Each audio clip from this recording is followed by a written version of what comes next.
Assalamualaikum warahmatullahi wabarakatuh. Shalom, Om Swastiastu, Namo Buddhaya. Salam kebajikan bagi kita semuanya. Kami dari kelompok 6 mata kuliah Internet of Things Fakultas Hukum Universitas Diponegoro akan memberikan materi pembelajaran mengenai pasal 1320 Kitab Undang-Undang Hukum Perdata mengenai perjanjian. Perkenalkan, nama saya Zaki Mufri Aimaluddin Siregar dengan 3 digit NIM terakhir 376. Saya Evaldo Caniago dengan 3 digit NIM terakhir 377. Saya Sabrina Sheryl dengan 3 digit NIM terakhir 378. Saya Distia Bilkis dengan 3 digit NIM terakhir 380. Ki, makasih ya udah minjemin gue uang. Sumpah, ini uang tuh penting banget untuk modal usaha.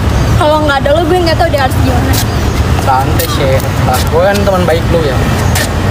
Gue pinjam uang juga buat usaha kan, itu baik buat usaha. Jadi apa salahnya gue bantu lu, bener nggak? Tapi by the way, ini kan yang lu pinjam nominal lu yang besar, 150 juta. Jadi alangkah baiknya biar nggak terjadi kesalahpahaman antara kita, ya lu tantangani surat lah, surat perjanjian pinjaman uang dari gue ke lu. Ya bisa lah lu tandatanganin, tapi lu baca dulu biar lu ngerti substansinya. Nggak usah dibaca. Kita saling percaya aja nggak sih? Ya, Apaan tuh? kamu nanya? Serius? Canda. Jadi gini, Sheryl minjam uang ke gue buat modal usaha gitu. Jadi nominal lumayan besar sih, 150 juta. Jadi kan karena nominal yang besar ini, biar nggak terjadi kesalahpahaman antara aku sama dia, ya gue sudah di surat yang harus ditandatangan dia. Dan di sini tuh ada substansinya yang harus dia turuti gitu. Sebelum kalian ngelakuin perjanjian, kalian tahu nggak sih kalau ada 4 syarat sah tentang perjanjian yang diatur dalam pasal 1320 Kitab Undang-Undang Hukum Perdata? Perjanjian yang sah harus memenuhi: pertama, kesepakatan mereka yang mengikat dirinya. Syarat perjanjian dinyatakan sah apabila adanya kesepakatan dari para pihak. Artinya, harus ada persetujuan atau kesepakatan para pihak yang membuat perjanjian. Tidak boleh ada unsur paksaan ataupun unsur tekanan, melainkan perjanjian harus atas kehendak sendiri. Yang kedua, kecakapan untuk membuat suatu perikatan.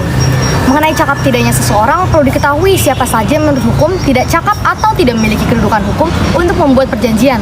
Nah, siapa saja sih menurut pasal 1320 BW yang tidak cakap? Ada 3. Yang pertama, orang yang belum dewasa. Yang kedua, orang yang di bawah pengampunan. Dan yang ketiga, perempuan yang telah kawin. Selanjutnya, yang ketiga, ada suatu pokok persoalan tertentu. Yang dimaksud suatu hal tertentu dalam syarat perjanjian agar dinyatakan sah adalah objek perjanjian, yaitu prestasi.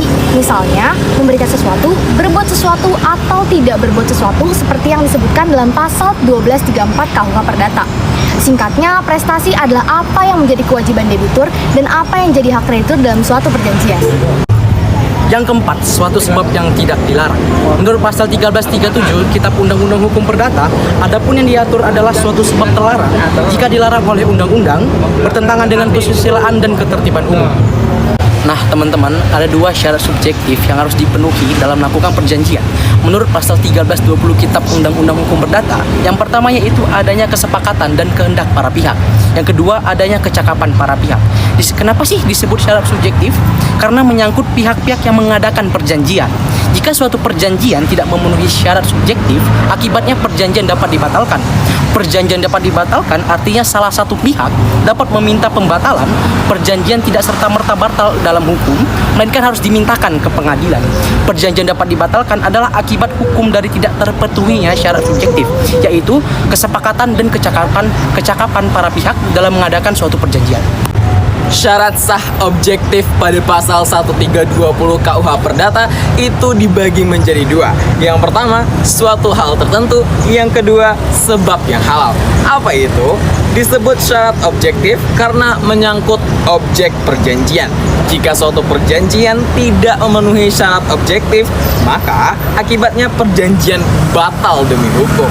Perjanjian batal demi hukum artinya perjanjian batal dari semula, tidak pernah dilahirkan suatu perjanjian dan tidak pernah ada suatu perikatan. Perjanjian batal demi hukum adalah akibat hukum dari tidak terpenuhinya syarat objektif, atau dapat kita sebut sebagai suatu hal tertentu dan atau sebab yang halal sebagai syarat sah perjanjian. Oh, jadi gitu. Makasih ya Kis informasinya. Nah teman-teman, sebelum kalian menandatangani suatu perjanjian, mohon dibaca dengan teliti terlebih dahulu ya. Hai teman-teman semua, terima kasih ya sudah menonton video kami. Semoga bermanfaat. Jangan lupa like, share, and subscribe YouTube-nya IoT Undip. Dadah, see you. Bye bye.